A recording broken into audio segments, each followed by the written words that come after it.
किसान के उत्पाद को बढ़ाना, उसका वैल्यू एडिशन करना, उसको मार्केट में सरलीकरण करते हुए उसको सही दाम मिल सके और वो ठीक ढंग से काम कर सके और अपना उत्पाद बढ़ा सके, इसके लिए इसमें इन्वेस्टमेंट्स करना। तो इसी बात को ध्यान में रखते हुए आज अभी इस पार्लियामेंट में 3 किसानों के दृष्टि को ध्यान में रखते हुए बिल्स आए हैं। एक तो कल लोकसभा में चर्चा होकर पारित भी हो गया, एसेंशियल कमोडिटीज़ एक्ट, उसी तरीके से farmers produce trade and commerce act और farmers empowerment and protection agreement on price assurance. ये तीनों जो बिल्स हैं जो अभी लोकसभा राज्यसभा में चर्चा हो रहे हैं, एसेंशियल कमोडिटी बिल तो कल लोकसभा से पारित हुआ है, अब राज्यसभा में जाएगा। ये तीनों ही बिल बहुत दूरदृष्टि रखते हैं और बहुत दूरदृष्टि रखते हुए इन बिल्स को एक्ट के रूप में हम सब लोग पार्लियामेंट में पास कर रहे हैं। यह किसानों के उत्पाद का, प्रोड्यूस का दाम बहुत तीव्र गति से आगे बढ़ाने वाले ये तीनों ही बिल रहने वाले हैं। और उसी तरीके से निवेश हो एग्रीकल्चर सेक्टर में, कृषि क्षेत्र में निवेश को बढ़ाने में ये तीनों ही बिल बहुत महत्वपूर्ण भी हैं और बहुत लाभकारी भी हैं, कारक हैं। इसको हमको समझना चाहिए। अब मैं अगर बात करूं एसेंशियल फूड कमोडिटीज एक्ट की, 1955 का एक्ट है, 1955 का। उस समय हमारे यहाँ फूड ग्रेन्स की शॉर्टेज थी। 10 मिलियन टन उस समय वीट होता था। आज 10 गुना बढ़ गया है वीट का प्रोडक्शन, 100 मिलियन टन हो गया है। उस समय राइस का प्रोडक्शन जो है अभी 4 गुना बढ़ गया है। उस समय 25 मिलियन टन था, आज 110 मिलियन टन है। उसी तरीके से दालों का लगभग 2.5 गुना बढ़ गया है, 10 मिलियन टन से 25 मिलियन टन हो गया है। तो ये जो बिल आया था वो उस समय था जब शॉर्टेज थी, रेगुलेट करने की जरूरत थी और कोई होर्डिंग ना हो और इसका सही दाम मिल सके, सही समय पर लग सके, इस बात के लिए था।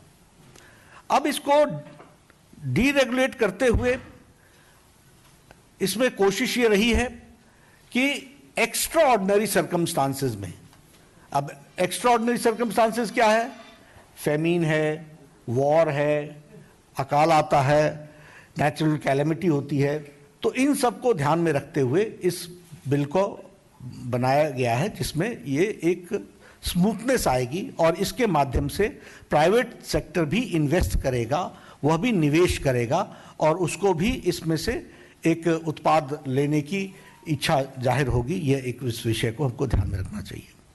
उसी तरीके से ये जो farmers produce and trade and commerce का विषय है, इसको भी फार्मर्स को फैसिलिटेट करने का प्रयास है, किसान को सुविधा देने का प्रयास है। सुविधाजनक तरीके से किसान अपने उत्पाद को बेच सके, इसकी व्यवस्था है। और इसका जो मूल है कि अनाज मंडी के थ्रू, अभी क्या है, अनाज मंडी के थ्रू ही बेचा जाता है। यह आपको सुविधा देता है कि अनाज मंडी से बाहर भी आप बेच सकते हैं और आप अपने दाम को तय कर सकते हैं। और इसी तरीके से ये ट्रांसपेरेंट, पारदर्शी व्यवस्था है और किसान कंपेयर कर लेगा कि कहां हमको उचित दाम मिल रहा है। कॉम्पिटिटिव होगा कि हमको वहां इतना दाम मिल रहा है, आप इतने में देंगे तो मैं यहां बेचूंगा। ये कंपटीशन का भी इसमें से विषय आएगा। और इसके साथ साथ इस बिल में ये प्रावधान है कि हम इंफॉर्मेशन ऑफ प्राइसेस देंगे। और इंफॉर्मेशन ऑफ प्राइसेस यानी हम सूचना बताएंगे कि कहां किस जगह पर क्या प्राइस चल रहा है। और इंटेलिजेंस, मार्केट की इंटेलिजेंस, यानी आगे चल करके क्या होगा, क्या दाम होगा, क्या दाम होने की संभावनाएं हैं, इसके बारे में भी फ्रेमवर्क डेवलप किया जाएगा जो डिसेमिनेट करके, यानी वो लोगों तक पहुंचाने की उसकी व्यवस्था होगी। उसी तरीके से ये जो farmers empowerment protection agreement act है, यह भी हम लोग जानते हैं कि कॉन्ट्रैक्ट फार्मिंग में आपको मालूम है कि किस तरीके से कॉन्ट्रैक्ट फार्मिंग होती थी, और उसमें हमेशा ये खतरा बना रहता है कि जमीन का मालिक बन जाएगा जो स्पॉन्सरर है, जो कि वहां पर कॉन्ट्रैक्ट फार्मिंग के लिए आया है। अब कॉन्ट्रैक्ट फार्मिंग आवश्यक इसलिए भी है कि सब लोग खेती अपने आप नहीं करते हैं, वो किसी से करवाते हैं।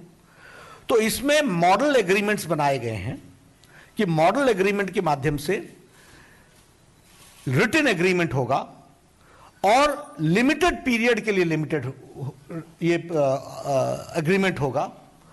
एग्रीमेंट जो होगा वह उत्पाद के जो उत्पाद होगा उस पर होगा, और यह एग्रीमेंट भी रीजनल भाषा में होगा ताकि किसान पढ़ सके, समझ सके, जान सके। कोई भी मॉडिफिकेशन उस जमीन पर अगर इन्वेस्ट करने वाला करता है तो भी उसका मलकियत, उसका अधिकार किसान का होगा, और इसके साथ साथ ये सेम डे उसको पेमेंट हो जाएगी जिस दिन क्वालिटी अपना एक्सेप्टेंस होती है। जो उत्पाद की क्वालिटी, जिस क्वालिटी में वो उसके सामने जाता है उस पर उसकी पेमेंट हो जाएगी। ये हमको ध्यान में रखना चाहिए। और इसके साथ साथ एश्योर्ड प्राइस, बोनस और वेरिएबल्स, ये तीनों कॉन्ट्रैक्ट के हिस्से होंगे। तो ये किसान को इस बात का डर नहीं होगा कि बाढ़ आ गई तो मेरे खेत का क्या होगा, मेरे किसान का क्या होगा, मौसम खराब हो गया तो मेरा क्या होगा। तो ये तीनों ही बिल्स जो हैं वह किसान के पक्ष में और किसान को की सेवा करने वाला, और किसान के मार्केट में और दाम मिलने में जितने भी रुकावटें थी, बॉटलनेक्स थे, उन सारों को दूर करने का प्रयास किया गया है। और मैं इसके साथ साथ ये बताना चाहता हूं, आज कांग्रेस पार्टी इन बिलों का विरोध कर रही है। इसका दोहरा चेहरा है। यह हमेशा हर चीज में इनका काम राजनीति करना है। कांग्रेस को सिवाय राजनीति के और कुछ नहीं आता।